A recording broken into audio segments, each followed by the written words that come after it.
May katakot-takot ngayon mga sangkay na nangyayari o naganap doon po sa Bulacan.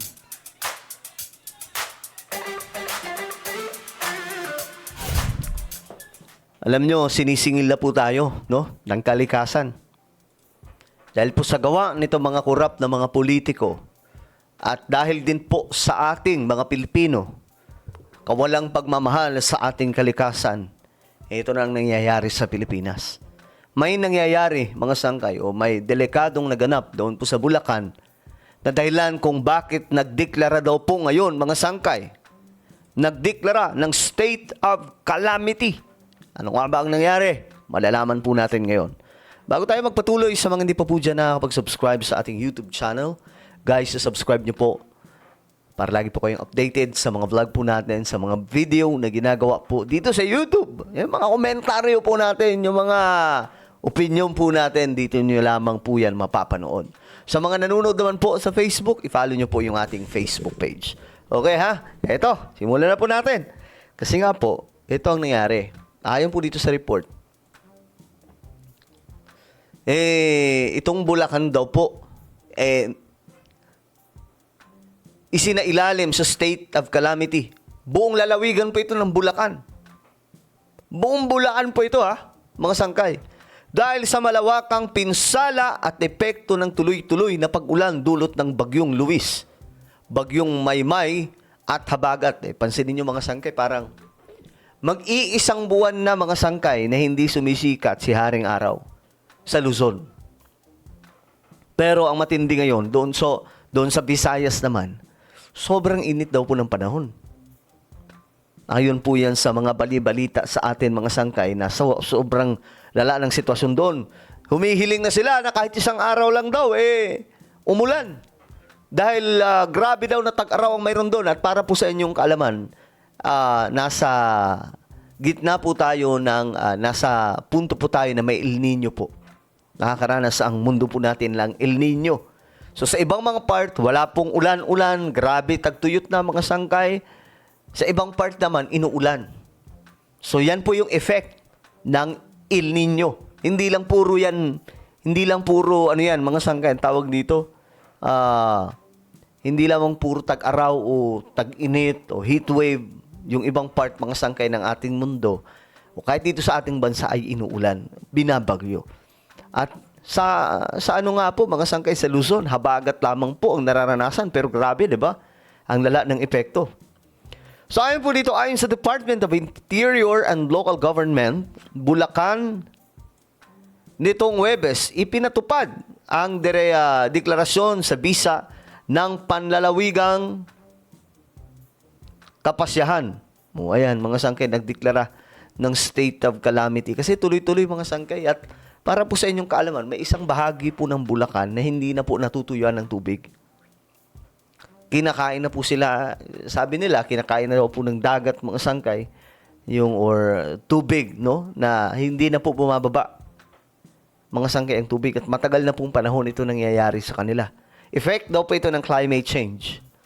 At ngayon, dagdag pa po sa atin, yung budget na para sana sa flood control, yung budget na para sana sa mga proyekto, para maibsan po itong nararanasan po nating epekto ng climate change, hindi po pinagawa sa mga tamang proyekto.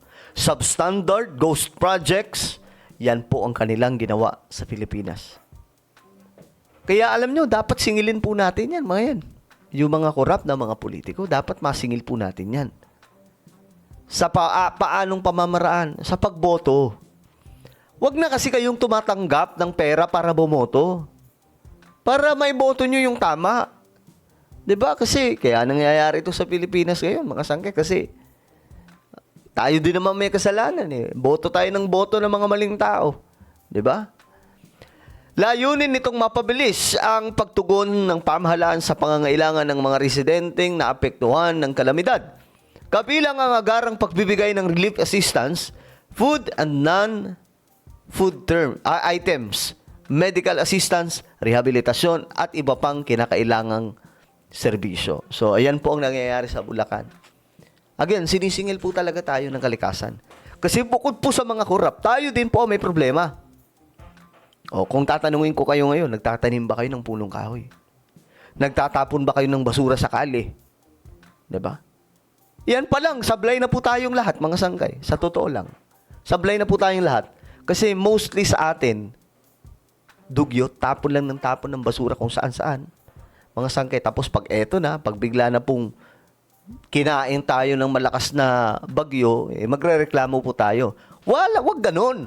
Dapat matuto tayong mag-isip na, o nga, no, diskarte din po natin. Mali.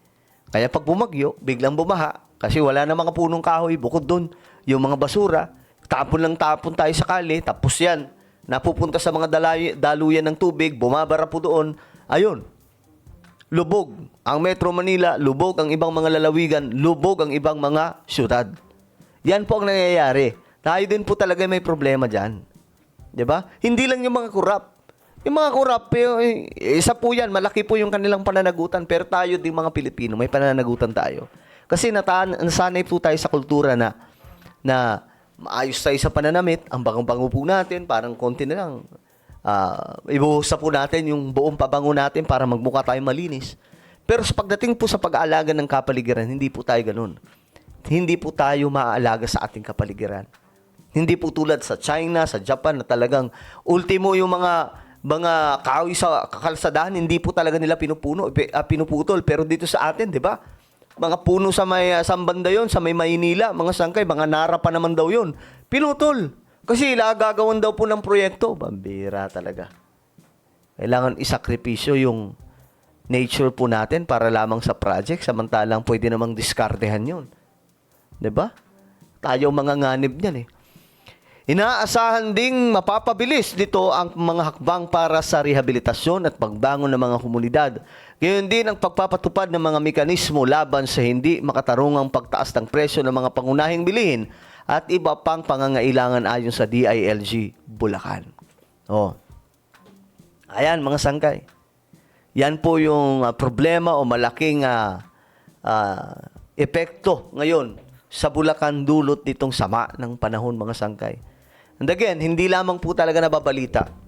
Pero sa ibang mga lugar, like doon po sa Visayas, Bohol, Samar, Leyte, at iba pang mga lugar, mga sangkay, sa Western Visayas, sobrang init daw po ng panahon.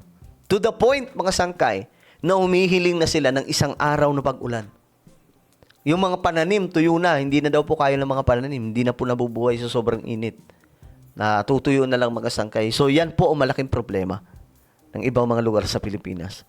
Well, ano po ang inyong opinion? Comment down below. Mayroon tayong YouTube channel. Ito po yung Sangkay Revelation. Hanapin nyo po ito sa YouTube.